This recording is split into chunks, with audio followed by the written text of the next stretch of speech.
Halo guys, kembali lagi di channel Rangkuman Film.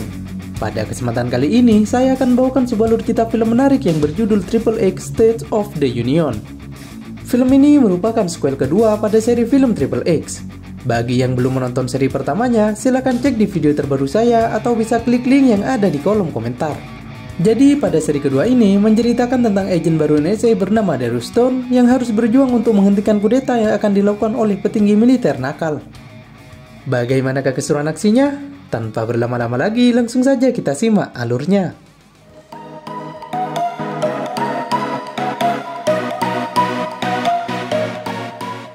Film ini diawali dengan sebuah adegan di mana markas rahasia NSA yang berada di kompleks peternakan diserang oleh sekelompok penyusup.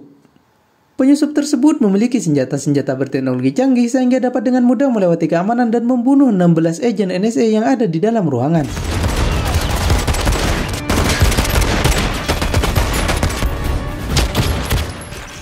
Gibbons yang menyadarinya langsung kabur melalui pintu rahasia menggunakan lift, hingga akhirnya dijemput oleh agen Toby menggunakan sebuah mobil.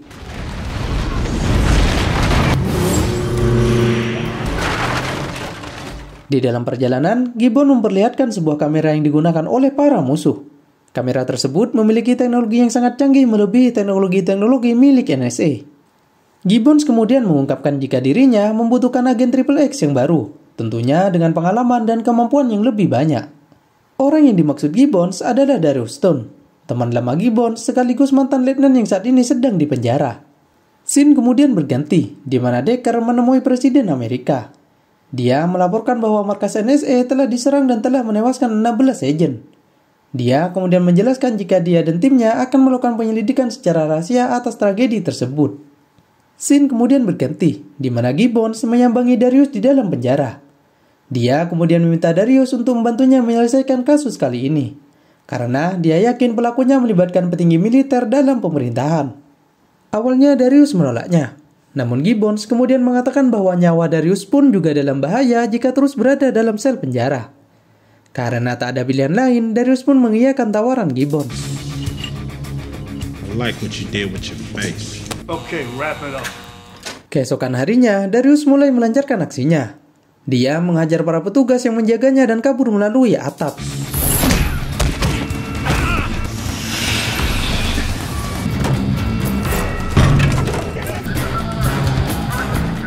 Setelah berada di atas atap, dia pun langsung melompat ke sebuah helikopter yang telah standby untuk menjemputnya.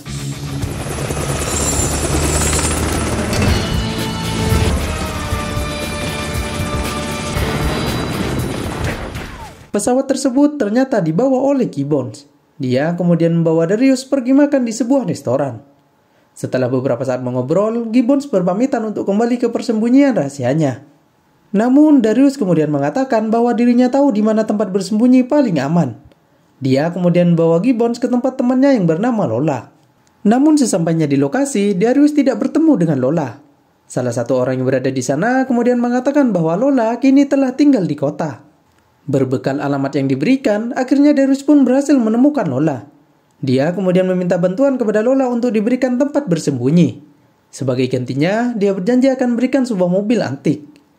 Lola yang bucin terhadap mobil akhirnya menyetujuinya.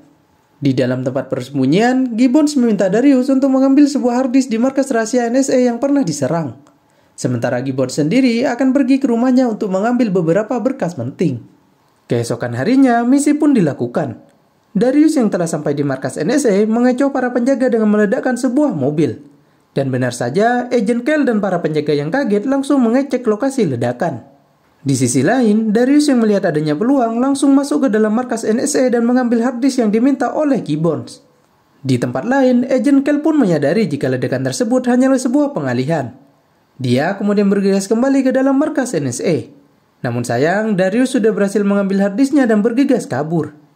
Kell yang marah berusaha mengejar Darius hingga sampai di sebuah dermaga. Darius yang cerdik kemudian menaiki sebuah kapal dan meledakkan kapal-kapal yang lain yang sedang terparkir. Di sisi lain, Toby yang berusaha menolong Darius justru ketahuan dan dikejar oleh mobil polisi. Melihat hal tersebut, Darius pun menolong Toby dengan cara yang cukup ekstrim. Dia menerbangkan kapal yang dinaikinya hingga menghantam ke salah satu mobil polisi. Alhasil, sebuah ledakan pun terjadi. Setelah itu, Darius dan Toby langsung kabur dari tempat tersebut. Sementara itu, akibat kerusakan yang terjadi, para agen NSA mulai mencari informasi tentang Darius. Di sini terungkap jika Darius pernah dipenjara akibat menolak perintah dari seorang jenderal. Usut punya usut, jenderal tersebut adalah Decker yang saat ini sedang menjabat sebagai Sekretaris Pertahanan Amerika Serikat. Agen Kel kemudian melihat video rekaman sebelum Darius kabur dari dalam penjara. Di sana terlihat jika sehari sebelumnya Darius dikunjungi oleh Gibbons. Akibat hal itu, Kel pun menyadari jika Gibbons lah yang membantu Darius untuk kabur. Di malam harinya, Gibbons berusaha masuk ke dalam rumahnya dan mencari berkas-berkas penting yang tentunya akan sangat berguna. Namun saat akan pergi, tiba-tiba Gibbons dihajar oleh beberapa orang yang ternyata adalah anak buah Decker.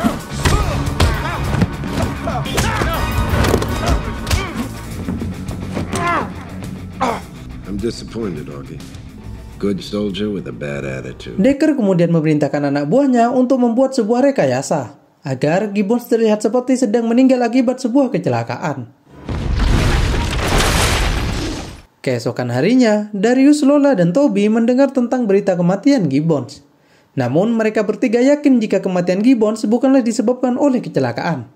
Pasti ada seseorang yang sengaja melakukannya. Darius kemudian meminta Toby untuk mengecek harddisk yang berhasil dia ambil. Setelah dicek, terdapat sebuah foto dan sebuah tulisan nama Charlie. Karena tidak mendapatkan informasi lain, dia pun bertekad untuk menemui sosok Charlie tersebut. Di pagi harinya, acara pemakaman Gibbons pun dilakukan.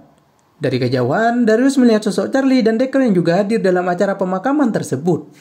Darius pun memutuskan untuk menyamar dan mengikuti Charlie hingga sampai di sebuah restoran. Dia kemudian duduk di sebelah Charlie dan mengatakan bahwa dirinya adalah Darius. Mendengar hal tersebut, Charlie pun kaget. Dia mengatakan bahwa separuh pasukan pemerintah sedang mencarinya. Namun, Darius justru membalas ucapan Charlie dan mengatakan bahwa pasukan pemerintah tidak akan mencarinya di tempat yang seperti ini. Tak lama kemudian, Darius mulai mengorek informasi kepada Charlie. Dari percakapan tersebut, diketahui bahwa Charlie adalah staf bantuan senat di saat ada pergerakan militer. Mendengar hal tersebut, Darius pun teringat akan sosok Decker. Dia kemudian meminta bantuan Charlie agar bisa mendekati Decker. Charlie pun menyetujuinya. Dia kemudian meminta Darius untuk menyamar menjadi pelayan dalam sebuah perayaan yang dihadiri oleh Decker. Di malam harinya, acara perayaan yang dimaksud pun dimulai. Dalam acara tersebut, Darius yang sedang menyamar melihat Decker yang sedang berbicara dengan seorang jenderal yang bernama Jack. Saat sedang menguping, tiba-tiba anak buah Decker menyadari akan kehadiran Darius. Darius pun kemudian berusaha kabur dari pintu belakang. Tak disangka saat dia berhasil keluar, datang Charlie yang langsung menjemput dan menolongnya. Di markas NSA, Agen Kel mencari informasi lebih lanjut tentang Gibbons dan pasukan lamanya.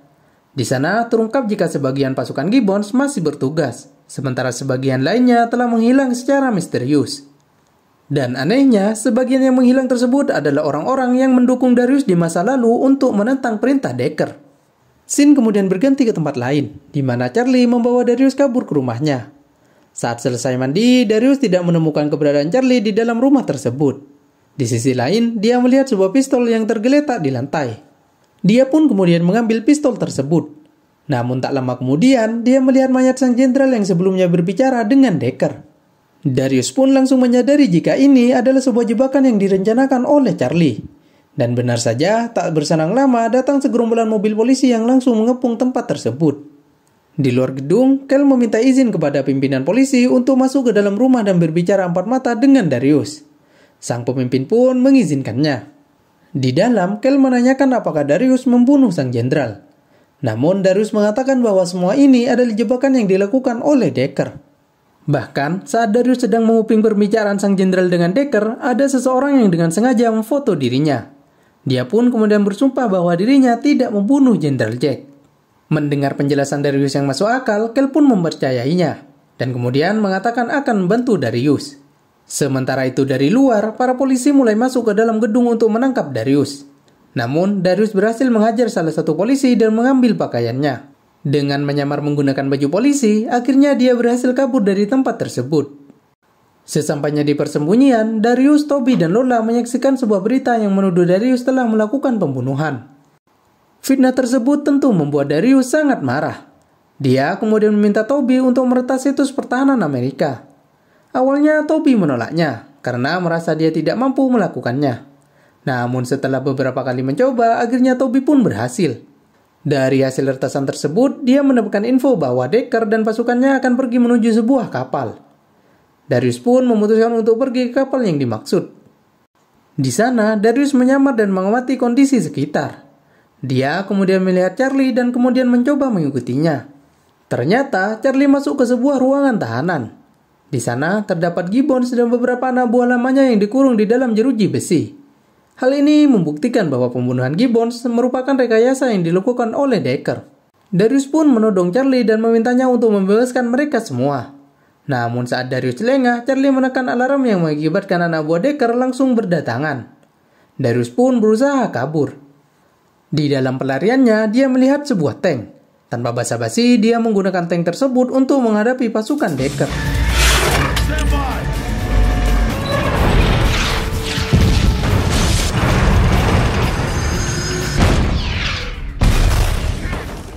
Darius yang melihat sebuah celah langsung melompat ke dalam air dan memutuskan untuk kabur.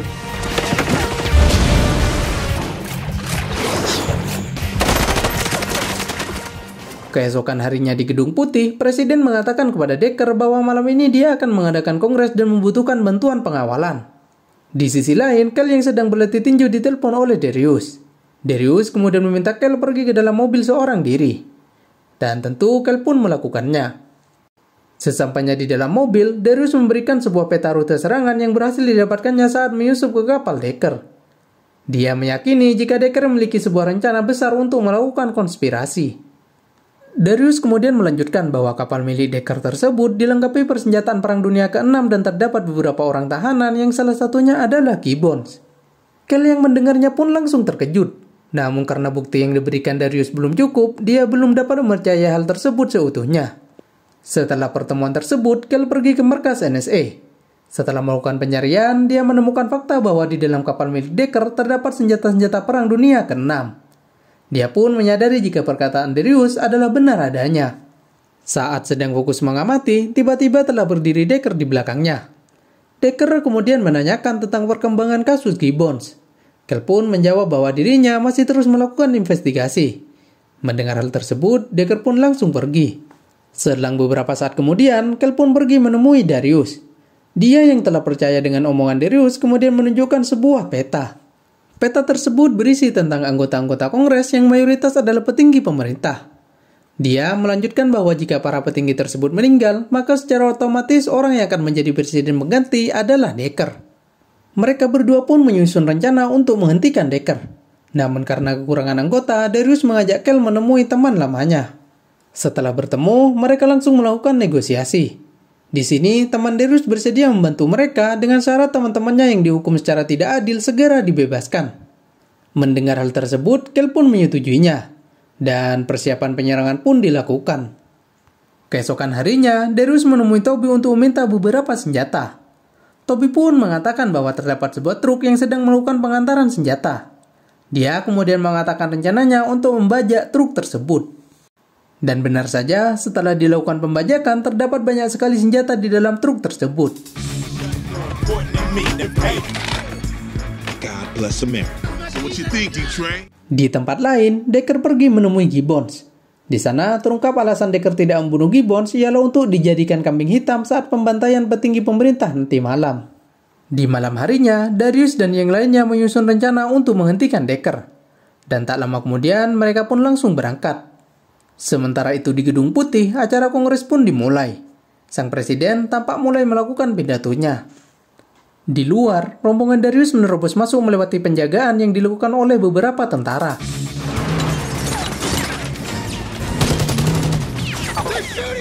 Namun, mereka kemudian terpaksa keluar dari dalam mobil akibat diserang oleh sebuah tank.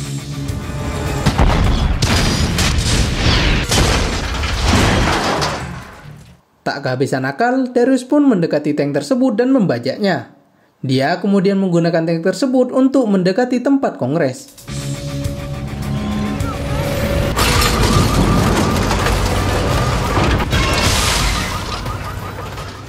Di sisi lain, Decker mulai melancarkan aksinya.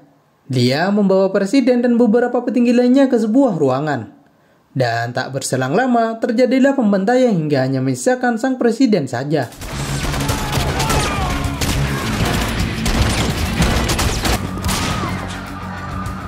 You're Jefferson, man.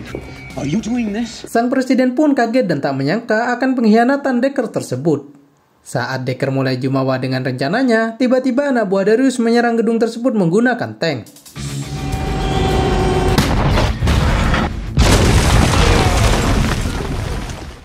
Tak cukup sampai di situ, Darius dan Kel langsung menyusup ke dalam tempat tersebut dan menghabisi anak buah Deckard.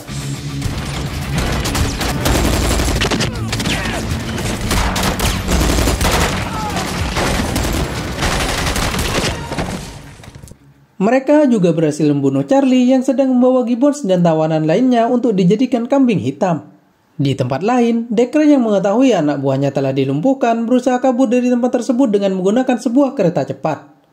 Untuk melancarkan aksinya, ia menggunakan sang presiden sebagai tawanan.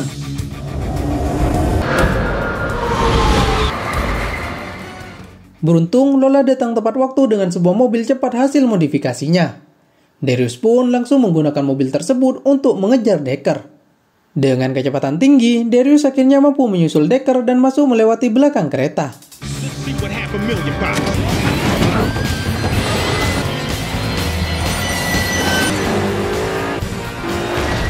Di dalam kereta, Darius dihadang oleh beberapa anak buah Deckard, dan pertarungan sengit pun terjadi.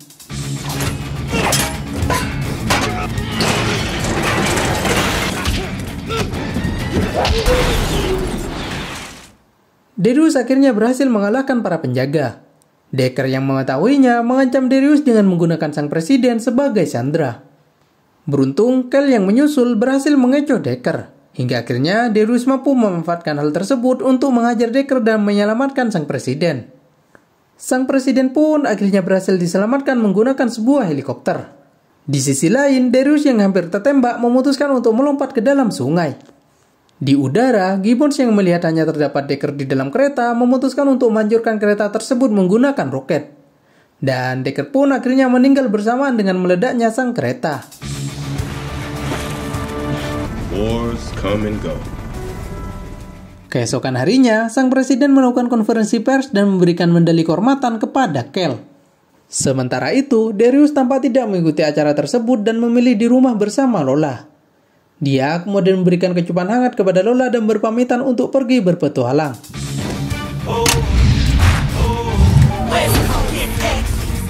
Adegan tersebut sekaligus menjadi akhir dari alur cerita film kali ini. Bagi teman-teman yang menyukai video saya, jangan lupa like, subscribe, dan hentikan alur cerita film menarik lainnya.